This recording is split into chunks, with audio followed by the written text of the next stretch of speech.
अऊज़ु बिल्लाहि समीउल अलीम मिनश्शैतानिर रजीम मिन हमज़िही व नफ़्ख़िही व नफ़्सी। बिस्मिल्लाहिर्रहमानिर्रहीम। अस्सलामु अलैकुम वरहमतुल्लाहि व बरकातहू। आज का टॉपिक तंदुरुस्त इंसान को किस तरह अल्लाह का शुक्र अदा करना चाहिए। अल्लाह ताला ने हमें बिन मांगे हर नेमत अता फरमाई। हम जिस कदर अल्लाह का शुक्र अदा करें वो कम है। फिर अल्लाह ताला ने हमें सेहत सलामती वाला जिस्म अता किया। वो ऐसे भी लोग हैं जो पैदा होते हैं उनकी बिनाई नहीं होती। आँखों की नेमत कितनी बड़ी नेमत है जो अल्लाह ने बिन मांगे अता फरमाई। हम सारी ज़िंदगी सजदे में पड़े रहें और एक आँख का शुक्र अदा करें तो वो भी कम है। एक नबीना शख्स हाफ़िज़ कुरान अल्लाह से रो रो कर दुआ कर रहा है कि ए अल्लाह मुझे एक बार नज़र दे दे, जिस हस्ती को मैं माँ कहता हूँ उसे देख सकूँ। हम अपनी इस नेमत को मिसयूज़ करते हैं और गैर महरम के ऊपर इस्तेमाल करते हैं। कितने बच्चे पैदा होते हैं वो बहरे होते हैं, वो सुन नहीं सकते, इशारों में बातें करते हैं। जो बच्चा बचपन में बहरा हो वो गूंगा भी होता है। अल्लाह रब्बुल इज़्ज़त ने हमें समात अता फरमाई। हम बात कर सकते हैं, बात सुन सकते हैं, देख सकते हैं।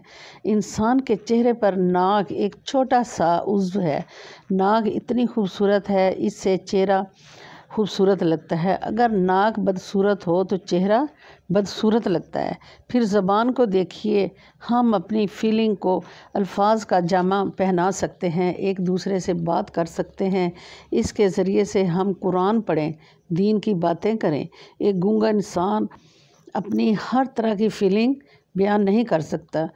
फिर अल्लाह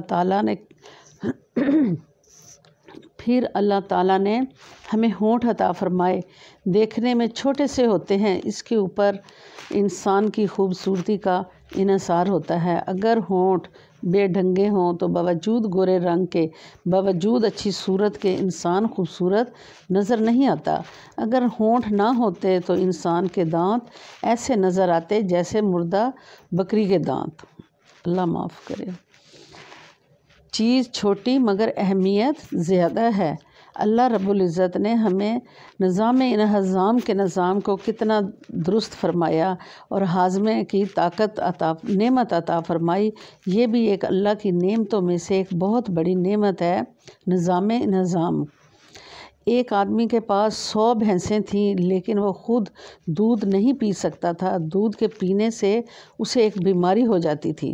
कितने लोग हैं लिक्विड डाइट पर रहते हैं, ज़रा सख्त चीज़ नहीं खा सकते। एक औरत डॉक्टर के पास आई और कहती है, डॉक्टर साहब मेरे घर में अल्लाह का दिया बहुत कुछ है, सब मेहमानों के लिए मैं अच्छे अच्छे खाने बनाती हूँ।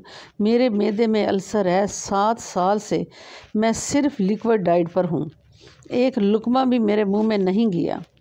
हमें हर हालत में हर वक्त अल्लाह का शुक्र अदा करना चाहिए।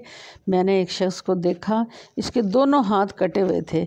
ये देखकर मुझे रोना आ गया। मैं देर तक सोचती रही कि या अल्लाह ये शख्स किस तरह खाता पीता होगा, रात को रज़ाई कंबल किस तरह ठीक करता होगा, बाकी काम किस तरह करता होगा। हमें अल्लाह का हर कदम पर लाख लाख शुक्र अदा करना चाहिए कि जिसने हमें तमाम नेमतें दी और हमें एक शाकर इंसान बनकर रहना चाहिए।